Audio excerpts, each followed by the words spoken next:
मैं CS पटेल बृहन मुंबई महानगर पालिका शिक्षण विभाग वर्चुअल क्लास में आप सबका हार्दिक स्वागत करता हूं।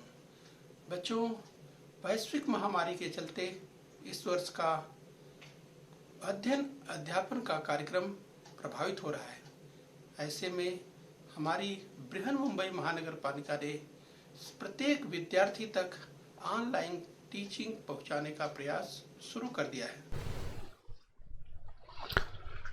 तो बच्चों, कक्षा 9वीं में आज हम पढ़ेंगे राजनीति शास्त्र। तो बच्चों, स्क्रीन पर आप देख पा रहे हैं इतिहास और राजनीति शास्त्र की कक्षा 9वीं की पाठ्य पुस्तक। तो बच्चों, आज का पाठ है 5वां पाठ, भारत तथा अन्य देश भाग 2 यानी India and other countries part 2 आज हम देखने वाले हैं। तो बच्चों, मैं CS Patel virtual training centre MCGM Mumbai से। आइए बच्चों आगे बढ़ेंगे। तो बच्चों, आज का पाठ है 5वां पाठ, भारत तथा अन्य देश यानी India and other countries. Yes बच्चों, पार्ट 2 की बात करेंगे। पार्ट 1 में बच्चों हमने इस भारत और पड़ोसी राष्ट्र, जिसमें हमने भारत और पाकिस्तान तथा भारत और चीन के संदर्भ में विस्तार से बच्चों हमने पार्ट 1 में देख लिया है। इस बच्चों, तो आज उसी क्रम में हम और आगे बढ़ते हुए इस बच्चों तो हम बात करें भौगोलिक और राजनीतिक दृष्टिकोण से एशिया महाद्वीप में भारत का स्थान महत्वपूर्ण है। बच्चों, हमने पहले चर्चा की है कि भारत के पड़ोसी राष्ट्रों में अफगानिस्तान, पाकिस्तान, श्रीलंका, बांग्लादेश, म्यांमार, नेपाल, भूटान, चीन तथा मालदीव शामिल हैं। तो बच्चों, आज हम बात करने वाले बच्चों इस भारत और अफगानिस्तान के संदर्भ में इस बच्चों, और उसी संदर्भ में हम और देखेंगे भारत और श्रीलंका, भारत और बांग्लादेश, भारत तथा म्यांमार, भूटान, नेपाल के संबंधों की बात करने वाले हैं। आइए बच्चों आगे बढ़ते हैं। तो बच्चों, हम बात करें भारत और अन्य पड़ोसी राष्ट्रों के संदर्भ में बात करेंगे। इंडिया एंड अदर नेबर्स की हम बात करने वाले हैं। तो आज हम बच्चों भारत और अफगानिस्तान के संदर्भ में शुरू में देखेंगे। तो बच्चों, जैसा स्क्रीन पर आप देख पा रहे हैं, अगर भारत और अफगानिस्तान की बात करें तो इस पॉइंटर की मदद से हम आपको दिखाएं तो ये आप देख सकते हैं भारत और अफगानिस्तान। ये जो कि भारत की जो सीमा है अफगानिस्तान से बच्चों, यहाँ पर आप देख सकते हैं इस बच्चों थोड़ा सा स्पर्श करती है, इसलिए अफगानिस्तान भी हमारा पड़ोसी राष्ट्र है। तो बच्चों, अफगानिस्तान में राजनीतिक अस्थिरता बड़ी मात्रा में है। अगर हम बात करें बच्चों, वहाँ तालिबान नामक आतंकवादी संगठन का वर्चस्व होना इसके लिए कारण है।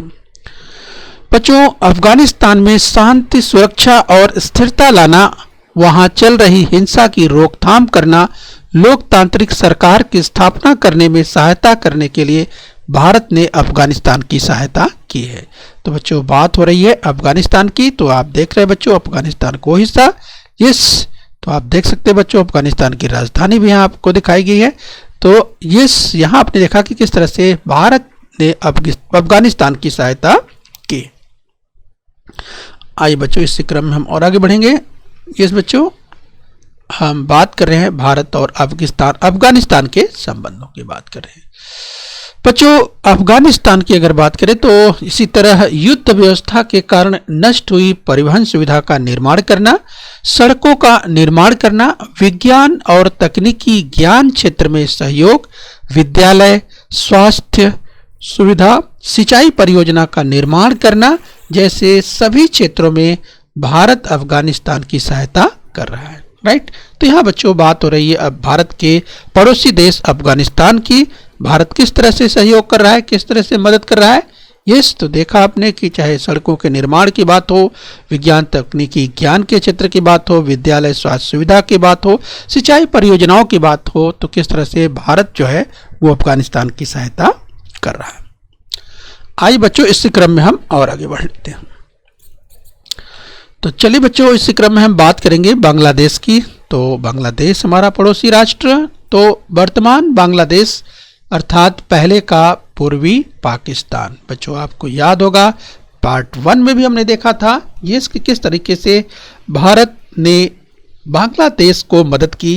ये बच्चों जो कि पहले पूर्वी पाकिस्तान के रूप में हुआ करता था और बच्चों 1971 के युद्ध के बाद बांग्लादेश आज़ाद यानी स्वतंत्र राष्ट्र के रूप में निकल कर आया।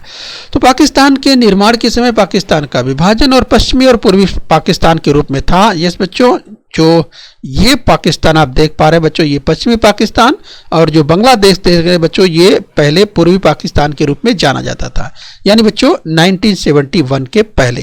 तो 1971 में ये देश जो पूर्वी पाकिस्तान के रूप में था पहले, तो ये आज़ाद होकर के बांग्लादेश के रूप में आज जाना जाता है। तो पश्चिमी पाकिस्तान और पूर्वी पाकिस्तान में भाषाई अंतर था। जिस बच्चों, इसे आपको ध्यान रखना है। अगर हम बात करें, इस बच्चों हम बात कर रहे हैं बांग्लादेश की, तो आप देख सकते हैं बांग्लादेश यहाँ पर आपको दिखाई दे रहा है, बांग्लादेश की राजधानी ढाका यहाँ आप देख सकते हैं। तो इसी प्रकार अन्य राजनीतिक समस्याएं भी थी और इसी कारण बांग्लादेश मुक्त आंदोलन का उदय हुआ। बांग्लादेश को पाकिस्तान के वर्चस्व से मुक्त करने में इस आंदोलन ने अगुवाई की।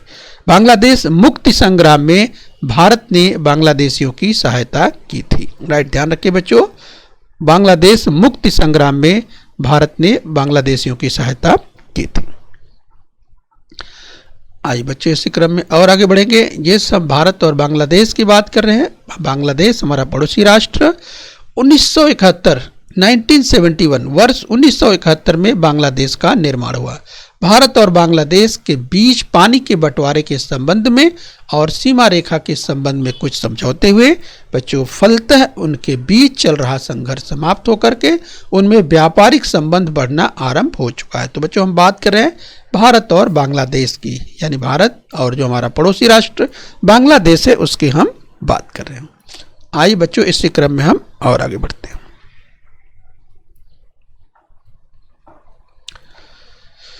चलिए बच्चों, हम अभी देखेंगे भारत और श्रीलंका की बात करेंगे। श्रीलंका भी हमारा पड़ोसी राष्ट्र है। तो बच्चों, यहाँ पर आप देख सकते हैं इसकी मुख्य भूमि की अगर बात करें बच्चों, बिल्कुल दक्षिण में आप आएंगे, यहाँ आप देख सकते हैं श्रीलंका को देख सकते हैं। इस बच्चों, तो इस तरह से आप देखें तो भारत की जो मुख्य भूमि है, राइट, यहाँ पर आप देख रहे हैं। और किस तरह से अगर हम श्रीलंका की बात करें तो ये श्रीलंका को आप देख पा रहे हैं। इस बच्चों, तो श्रीलंका भी हमारा पड़ोसी राष्ट्र है। तो अपने पड़ोसी राष्ट्र श्रीलंका के साथ भारत के मैत्रीपूर्ण संबंध हैं। श्रीलंका में रहने वाले तमिलों और श्रीलंका सरकार के बीच चले संघर्ष के कारण वर्ष 1985 के बाद श्रीलंका में राजनीतिक अस्थिरता निर्माण हो गई थी। इस बच्चों हम बात करें 1985। आइए बच्चों, इसी क्रम में और आगे देखते हैं। तो बच्चों, हम बात कर रहे हैं श्रीलंका, जो कि हमारा पड़ोसी राष्ट्र है। तो ये बच्चों, अगर हम बात करें श्रीलंका की, तो उस समय श्रीलंका सरकार की सहायता के लिए भारत ने शांति सेना भेजी थी। इस बच्चों, जैसा कि आप देख रहे हैं, इस जो समुद्र आपको दिखाई दे रहा है, निश्चित रूप से श्रीलंका के चारों ओर तो आप देखेंगे तो आपको समुद्र ही समुद्र दिखाई देगा। यस, तो यहाँ पर आप देख सकते हैं बच्चों, हम श्रीलंका की बात कर रहे हैं। यस, जो आप देख पा रहे हैं, तो बच्चों, सागरी क्षेत्र में सुरक्षा की दृष्टि से श्रीलंका के साथ मित्रता के संबंध महत्वपूर्ण है। जब बच्चों, यस, क्योंकि अगर हम सागरी क्षेत्र की बात करें तो सागरी क्षेत्र में सुरक्षा के दृष्टिकोण से श्रीलंका के साथ मित्रता के संबंध महत्वपूर्ण हैं। बच्चों, हम बात कर रहे हैं अपने पड़ोसी राष्ट्र श्रीलंका की हम बात कर रहे हैं। आइए बच्चों, इसी क्रम में हम और आगे बढ़ते हैं।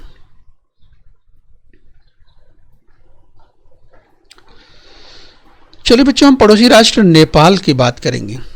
तो बच्चों, स्क्रीन पर आप देखिए नेपाल से संबंधित कुछ इमेजेस, कुछ चित्र आपको दिखाई दे रहे हैं। नेपाल और भूटान चारों ओर से पर्वतीय भूभाग से घिरे हुए देश हैं। इस बच्चों, अगर हम नेपाल की बात करें तो आप देख सकते हैं बच्चों, नेपाल यहाँ आपको दिखाई दे रहा है। नेपाल की राजधानी काठमांडू यहाँ पर आप देख सकते हैं। तो इस तरह से नेपाल की बात करें, और बच्चों बाजू में उसके ठीक आप देखें, यानी उसके पूर्व में आप देखें तो आपको दिखाई दे रहा है ये भूटान, एक छोटा सा देश। और देखिए बच्चों, इसकी राजधानी थिम्पू आप स्क्रीन पर देख पा रहे हैं, राइट। तो इस तरह से नेपाल और भूटान हमारे पड़ोसी राष्ट्र हैं। तो इस तरह से बच्चों ध्यान रखना है कि नेपाल और भूटान चारों ओर से पर्वतीय भूभाग से घिरे हुए हैं। राइट बच्चों, इन्हें आपको ध्यान रखना है, परीक्षा में पूछा जा सकता है। उनकी सीमाएं भारत और चीन से जुड़ी हुई हैं। यस बच्चों, अगर भारत और बात करें भूटान की, तो भारत और भूटान की जो सीमाएं हैं, नेपाल की हम जो बात करें बच्चों, नेपाल और भूटान की सीमाओं की बात करें, ये सीमाएं भारत और चीन से जुड़ी हुई हैं। भारत और नेपाल के बीच मैत्रीपूर्ण संबंधों की नींव 1950 में हुए भारत नेपाल मित्रता समझौते द्वारा रखी गई। इस बच्चों ध्यान रखना, जब हम भारत नेपाल की बात करते हैं तो भारत और नेपाल के बीच बच्चों संबंधों की बात करें तो 1950 यानी बच्चों भारत और नेपाल का बहुत पुराना संबंध है। भारत और नेपाल की मित्रता के समझौते की बात करें तो बच्चों 1950 से ही चला आ रहा। इस समझौते से नेपाल के नागरिकों को भारत में आसानी से न केवल प्रवेश ही बल्कि सरकारी नौकरी और उद्योग करने की अनुज्ञप्ति भी मिल गई है। इस बच्चों तो इस तरह से भारत और नेपाल के बीच के संबंधों की बात करें तो बच्चों यहाँ पर आप समझ सकते हैं। यहाँ पर आप अगर सीमाओं की बात करें तो आप देख सकते हैं बच्चों भारत और नेपाल की सीमाओं को, या आप देख सकते हैं ये जो प्रवेश द्वार की बात करते हैं तो यहाँ पर दाहिनी ओर स्क्रीन पर आपको दिखाई दे रहा है। और बच्चों अगर नेपाल की बात करें, जिससे हमने कहा कि नेपाल पर्वतीय देश है बच्चों, जैसा कि आप जानते हैं विश्व की अगर हम सबसे ऊंची चोटी की बात करें माउंटेन एवरेस्ट यानी एवरेस्ट की बात करें तो बच्चों जो माउंट एवरेस्ट है वो विश्व की सबसे ऊंची चोटी जो कि नेपाल में स्थित है। तो यहाँ पर एक इमेज आप देख सकते हैं बच्चों, नेपाल की हम बात कर रहे हैं। आइए बच्चों इसी क्रम में हम और आगे बढ़ते हैं।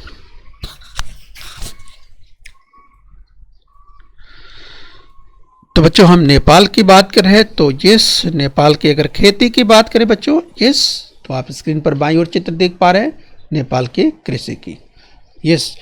नेपाल में राजतंत्र था बच्चों, नेपाल में पहले राजतंत्र था। वर्ष 1990 में नेपाल ने लोकतंत्र की दिशा में कदम बढ़ाया। आर्थिक प्रगति, बुनियादी सुविधाएं, अनाज संबंधी आवश्यकता, व्यापार तथा ऊर्जा के किए गए, यानी जो कि नेपाल की अगर बात करें बच्चों तो इस तरह से नेपाल भारत पर निर्भर है। तो तमाम आवश्यकताओं की बात करें बच्चों तो किस तरह से भारत पर निर्भर नेपाल, इसे हम इस रूप में समझ सकते हैं। बच्चों भारत ने तमाम अगर मदद की बात करें, सहायता की बात करें तो बच्चों स्क्रीन पर आप देख पा रहे हैं नेपाल में बच्चों सन 2015 में भयंकर भूकंप आया था बच्चों, बहुत भीषण भूकंप था बच्चों, बहुत ही भारी मात्रा में नुकसान हुआ था। अगर बात करें बच्चों भूकंप की, जो कि 2015 में भूकंप आया था, तो बच्चों उस भूकंप के समय भारत ने नेपाल की सहायता की थी। बच्चों आप स्क्रीन पर चित्र देख सकते हैं कितने बड़े पैमाने पर नुकसान हुआ था नेपाल का इस 2015 में आए हुए भूकंप से। तो आप देख सकते हैं बच्चों स्क्रीन पर कुछ इमेजेस आपको दिखाई दे रहे हैं। आइए बच्चों इसी क्रम में हम और आगे बढ़ते हैं।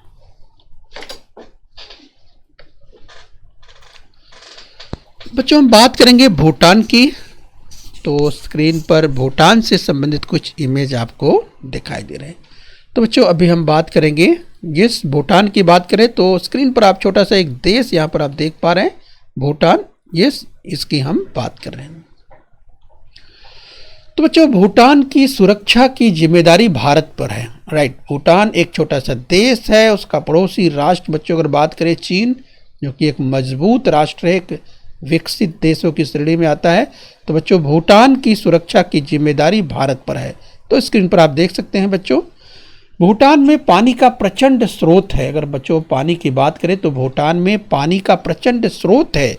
इस पानी का उपयोग कर बड़ी मात्रा में बिजली निर्माण करने की परियोजना में भारत ने सहयोग दिया है। बच्चों हम बात कर रहे हैं भूटान की, तो कुछ इमेजेस कुछ चित्र भूटान के स्क्रीन पर आप देख सकते हैं।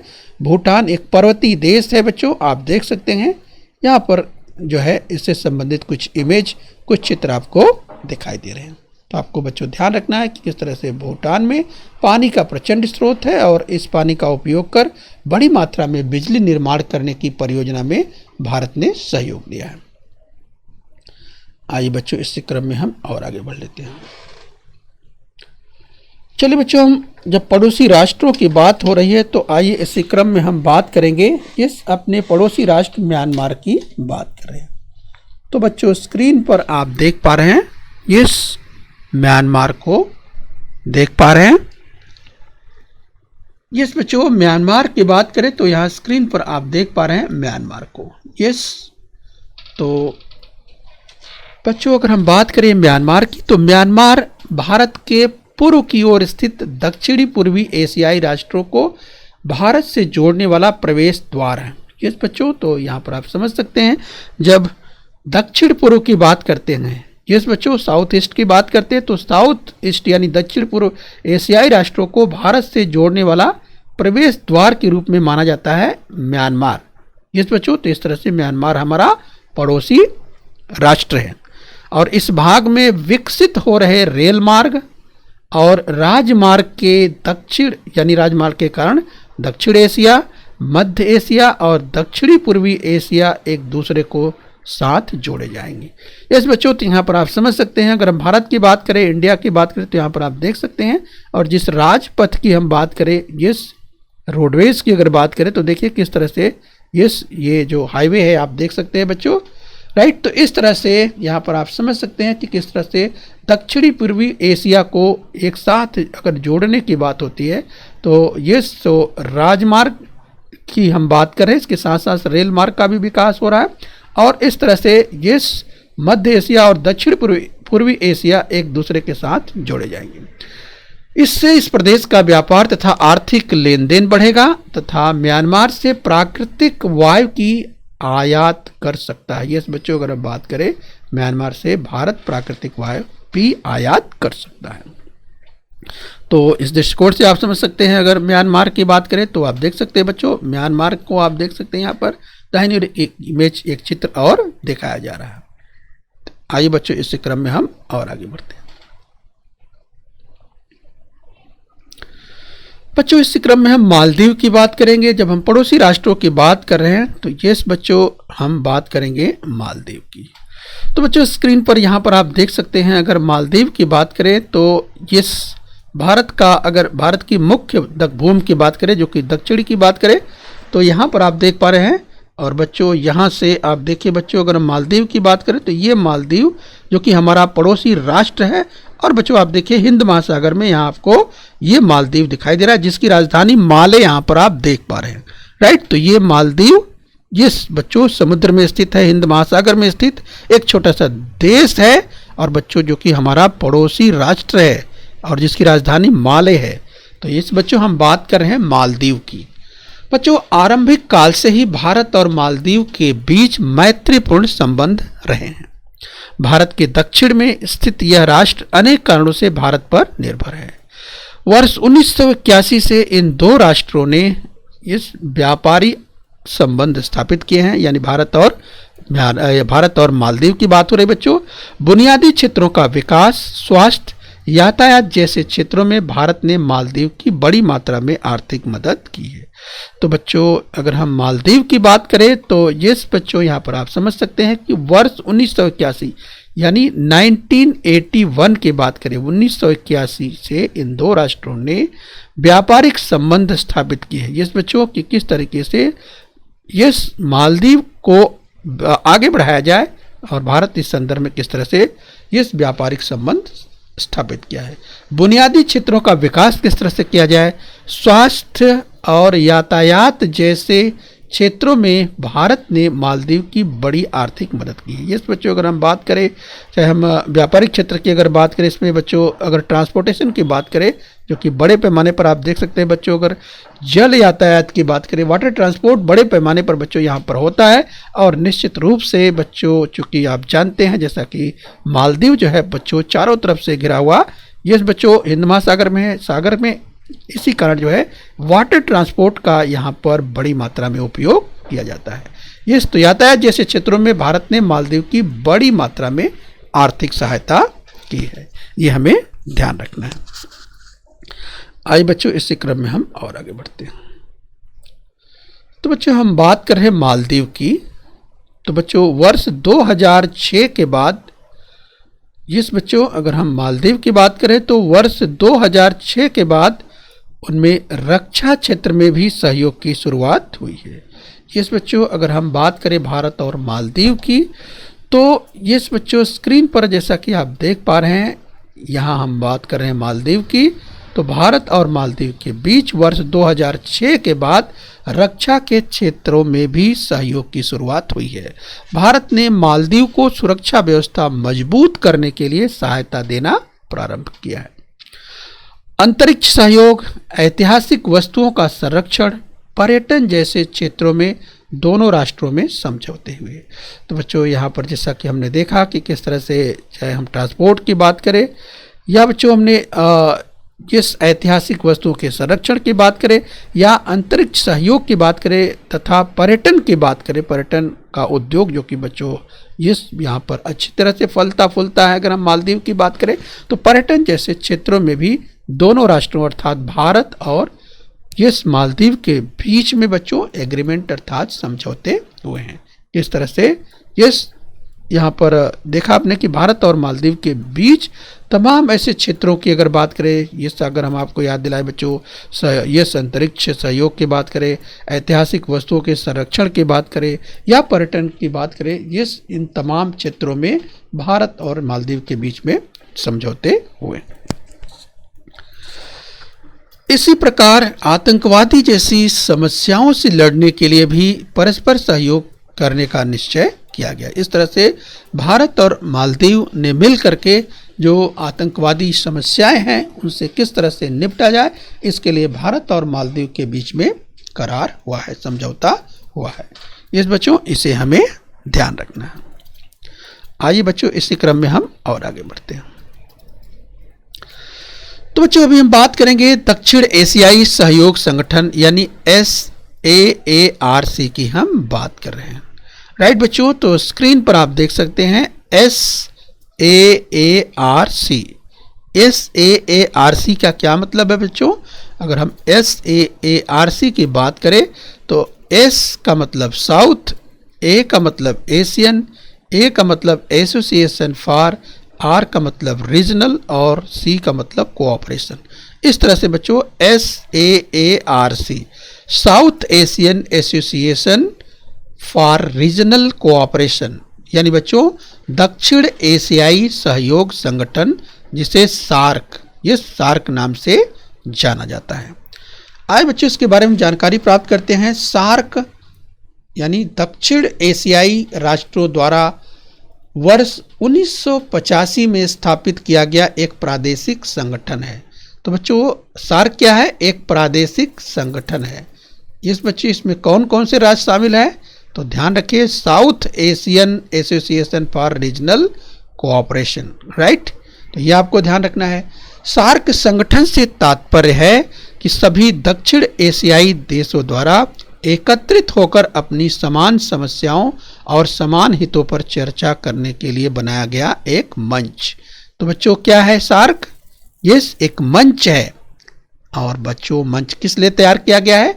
दक्षिण एशियाई देशों द्वारा एकत्रित होकर अपनी समान समस्याओं और समान हितों पर चर्चा करने के लिए बनाया गया एक मंच है। बच्चों इसमें दरिद्रता निर्मूलन, कृषि का विकास, तकनीकी ज्ञान की क्रांति, ये दक्षिण एशियाई देशों के कुछ समान हित संबंध हैं, ये हमें ध्यान रखना है। इस बच्चों तो सार्क की अगर बात करें तो सार्क आप देख पा रहे हैं लोगो यहाँ, और बच्चों यहाँ पर एक डाक टिकट जारी किया गया था, वो आप देख सकते हैं। इस सार्क पर ये आप देख सकते हैं।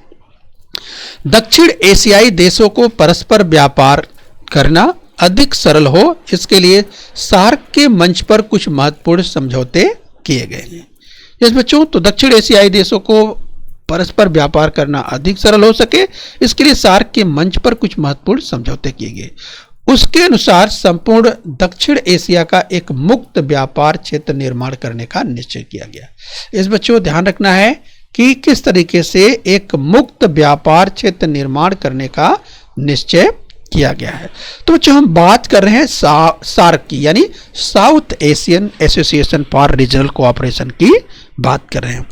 तो बच्चों अगर हम सार्क की बात करें, दक्षिण एशियाई सहयोग संगठन सार्क की बात करें, तो चलिए बच्चों अब अगर हम एक कृति की बात करें तो चलिए एक कृति आपको जिस बच्चों करने के लिए ये कहा जा रहा है, बच्चों आपको करना है कि जो सार्क में कौन कौन से देश शामिल है बच्चों, चलिए बच्चों इसे आपको सर्च करना है और बच्चों आपको सर्च करके इसको नोट डाउन करके याद कर लेना है कि सार्क में कौन कौन से देश शामिल है। तो चलिए बच्चों ये कृति आप लोगों को कही जा रही है करने के लिए, तो इसे आप कृति को पूरा करिएगा। जिस बच्चों वर्तमान समय में सार्क में कितने सदस्य देश हैं ये आपको खोजना है और लिख लेना है। चलिए बच्चों उम्मीद करते हैं कि जरूर इस कृति को आप पूरा करेंगे। ओके बच्चों, तो चलिए बच्चों आज हमने जो अध्ययन किया पार्ट 2 में, यस बच्चों यानी हम भारत तथा अन्य देश की जो बात कर रहे हैं इसमें पार्ट 2 में आज बच्चों हमने भारत और पाकिस्तान तथा भारत और चीन तो हमने पार्ट 1 में देख लिया था। आज हमने भारत और अफगानिस्तान यानी पड़ोसी देशों की बात कर रहे हैं। यस, भारत और बांग्लादेश, भारत और श्रीलंका, भारत और नेपाल, भारत और भूटान, भारत और म्यांमार तथा भारत और मालदीव के बीच में हमने बच्चों ये संबंधों की चर्चा अपने पड़ोसी देश के संदर्भ में की। तो आइए बच्चों पार्ट 2 को पूरा करते हुए यहाँ पर अभ्यास कर लेते हैं। तो चलिए आपके सामने स्क्रीन पर कुछ ध्यान से देखिए प्रश्न दिए हुए, कोष्टक से उचित विकल्प चुनकर उत्तर देना है। वर्ष डैश डैश में बांग्लादेश का निर्माण हुआ। तो चलिए बच्चों आपके पास विकल्प मिलते हैं 4। किस देश यानी किस वर्ष में बांग्लादेश का निर्माण हुआ? 1817, 1871, 1917 या 1971। 4 विकल्प है आपके पास बच्चों। इसकी चर्चा पार्ट 1 में भी हुई थी थोड़ी सी और आज विस्तार से चर्चा हुई। तो याद कीजिए बांग्लादेश का निर्माण कब हुआ? 4 विकल्प आपके पास हैं 1817, 1871, 1917 या 1971। 4 विकल्प आपके पास मौजूद हैं। तो बताइए, मुझे लगता है आपने चुन लिया होगा। ये तो सही विकल्प है बच्चों, मिलाइए 1971, 1971। इस बच्चों तो आपने इसका उत्तर दे दिया होगा। 1971 में इस बच्चों बांग्लादेश का निर्माण हुआ था। आइए बच्चों आगे बढ़ते हैं।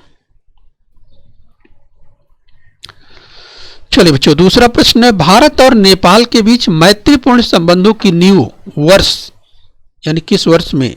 यह वर्ष में हुए भारत और नेपाल मित्रता समझौते द्वारा की गई थी। आपको चुनना है वर्ष बच्चों। 4 विकल्प आपके पास हैं 1850, 1950 या 2000 या 2020। तो चलिए बच्चों 4 विकल्प है 1850, 1950, 2000 या 2020। याद कीजिए बच्चों इसकी भी चर्चा हमने की थी। तो मुझे लगता है आपको याद आ गया होगा बच्चों कि भारत और नेपाल के बीच मैत्रीपूर्ण संबंधों की नींव वर्ष इस डैश डैश में हुए भारत और नेपाल मित्रता समझौते द्वारा रखी गई। तो बच्चों चलिए अपना उत्तर टैली कीजिए। सही विकल्प है 1950। इस बच्चों तो इस तरह से आपको यहाँ पर पूरा करके 1950 लिख करके और इस तरह से आपको उत्तर लिख देना है। तो भारत और नेपाल के बीच मैत्रीपूर्ण संबंधों की नींव वर्ष 1950 में हुए भारत नेपाल मित्रता समझौते द्वारा रखी गई। चलिए बच्चों और आगे बढ़ लेते हैं, जरा ध्यान से देखिए। कोष्टक से उचित विकल्प चुनकर बच्चों उत्तर देना है आपको। तीसरा है, नेपाल में वर्ष डैश डैश में आए भूकंप के समय भारत ने नेपाल की सहायता की थी। तो याद कीजिए बच्चों बहुत भयंकर एक बड़ा भूकंप आया था। किस सन में आया था बच्चों? याद कीजिए 4 विकल्प आपके पास हैं 2015, 2018, 2020 या 2021। तो बच्चों याद कीजिए किस सन में भयंकर भीषण भूकंप आया था नेपाल में और भारत ने काफी सहायता की थी, खूब सहायता की थी नेपाल की। याद कीजिए वो वर्ष कौन सा था? मुझे लगता है बच्चों आपको याद आ गया होगा। तो चलिए अपना उत्तर मिलाइए। इन 4 विकल्पों में से सही विकल्प है यस 2015। तो बच्चों तमाम विद्यार्थियों ने सही उत्तर दे दिया होगा। 2015 सही विकल्प है। तो यस बच्चों नेपाल में वर्ष 2015 में आए भूकंप के समय भारत ने नेपाल की सहायता की थी। आइए बच्चों इसी क्रम में और आगे बढ़ लेते हैं। चलिए बच्चों ध्यान से देखिए, निम्नलिखित कथन सत्य है या असत्य बताइए। यदि कथन असत्य हो तो सत्य करके लिखिए। नेपाल में राजतंत्र था। वर्ष 1950 में नेपाल ने लोकतंत्र की दिशा में कदम बढ़ाया। तो बच्चों क्या ये कथन सत्य है? याद कीजिए नेपाल में राजतंत्र था। वर्ष 1990 में नेपाल ने लोकतंत्र की दिशा में कदम बढ़ाया। तो क्या ये कथन सत्य है? याद कीजिए, मुझे लगता है आपको याद आ गया होगा। तो चलिए अपना उत्तर टैली कीजिए। यस, ये कथन बिल्कुल सत्य है। आइए बच्चों इसी क्रम में और आगे बढ़ लेते हैं। तो बच्चों ध्यान से देखिए, ये कथन सत्य है या असत्य पहचानिए। म्यांमार भारत के पूर्व की ओर स्थित दक्षिण पूर्वी एशियाई राष्ट्रों को भारत से जोड़ने वाला प्रवेश द्वार है। याद कीजिए बच्चों, क्या यह कथन सत्य है? म्यांमार भारत के पूर्व की ओर स्थित दक्षिण पूर्वी एशियाई राष्ट्रों को भारत से जोड़ने वाला प्रवेश द्वार है। तो बच्चों इसकी चर्चा हमने की थी, मुझे लगता है आपको याद होगा। यस बच्चों, तो चलिए आपने उत्तर दे दिया होगा, तो मिलाइए अपना उत्तर। ये कथन बिल्कुल सत्य है। म्यांमार भारत के पूर्व की ओर स्थित दक्षिण पूर्वी एशियाई राष्ट्रों को भारत से जोड़ने वाला प्रवेश द्वार है। आइए बच्चों आगे बढ़ लेते हैं। तो ध्यान से देखिए बच्चों, ये कथन सत्य है या असत्य? यदि कथन असत्य हो तो आपको सत्य करके लिखना है। तो बच्चों कथन है, नेपाल और भूटान चारों ओर से समुद्र से घिरे हुए देश हैं। याद कीजिए बच्चों, नेपाल और भूटान चारों ओर, यस याद कीजिए, नेपाल और भूटान की बात हो रही बच्चों, चारों ओर समुद्र से घिरे हुए देश हैं। तो क्या यह कथन सत्य है? नेपाल और भूटान चारों ओर समुद्र से घिरे हुए देश हैं। नेपाल और भूटान देश के चारों ओर समुद्र हैं। याद कीजिए, क्या यह कथन सत्य है? बच्चों आपको बहुत ही आसानी से याद आ गया होगा। यस बच्चों, कि नेपाल और भूटान के चारों ओर समुद्र कहाँ है। तो इसलिए बच्चों ये समझ में आ गया होगा। यस, ये कथन बिल्कुल असत्य है, यानी गलत है। तो बच्चों अगर कथन असत्य है तो सत्य करके लिखना है। तो क्या लिखेंगे बच्चों? सही से सत्य करके लिखना है। तो आप इस तरह से लिखेंगे बच्चों कि नेपाल और भूटान चारों ओर से पर्वतीय भूभाग से घिरे हुए देश है। इस बच्चों तो नेपाल और भूटान ये समुद्र से घिरे हुए नहीं है, बल्कि बच्चों इनके आसपास की अगर बात करें, यस तो यस नेपाल और भूटान चारों ओर से जो घिरे हुए हैं वो पर्वतीय भूभाग से घिरे हुए हैं। यस हमें ध्यान रखना है और इस तरह से बच्चों कथन को सत्य करके लिख देना है। ओके बच्चों, तो हम उम्मीद करते हैं बच्चों यस आपने इस पार्ट 2 को, यानी अगर बच्चों हम बात करें यस भारत तथा अन्य देश की जो हम बात कर रहे हैं पार्ट 2 आपने समझ लिया है। तो बच्चों पार्ट 3 की अगर बात करें, तीसरे पार्ट में बच्चों हम आएंगे इसी पार्ट के। तो हम क्या अध्ययन करेंगे? भारत तथा अमेरिका के बीच के संबंधों की बात करेंगे, भारत तथा रूस, भारत तथा यूरोपीय राष्ट्रों की बीच बात करेंगे, भारत और अफ्रीका महाद्वीप के संदर्भ की बात करेंगे। इस बच्चों विस्तार से हम देखने वाले हैं अगले पार्ट में, अर्थात पार्ट 3 में देखने वाले हैं। ओके बच्चों, तो चलिए अपने स्वास्थ्य का ध्यान रखिए और बृहन मुंबई महानगर पालिका के चैनल को सब्सक्राइब कर लीजिए। ओके बच्चों बृहन मुंबई महानगर पालिका के इस चैनल को सब्सक्राइब कर लीजिए और बेल आइकन प्रेस कर लीजिए। तो बच्चों हम उम्मीद करते हैं यहाँ तक आपने समझ लिया है। आगे फिर मिलेंगे। आज के लिए इतना ही। Thank you very much.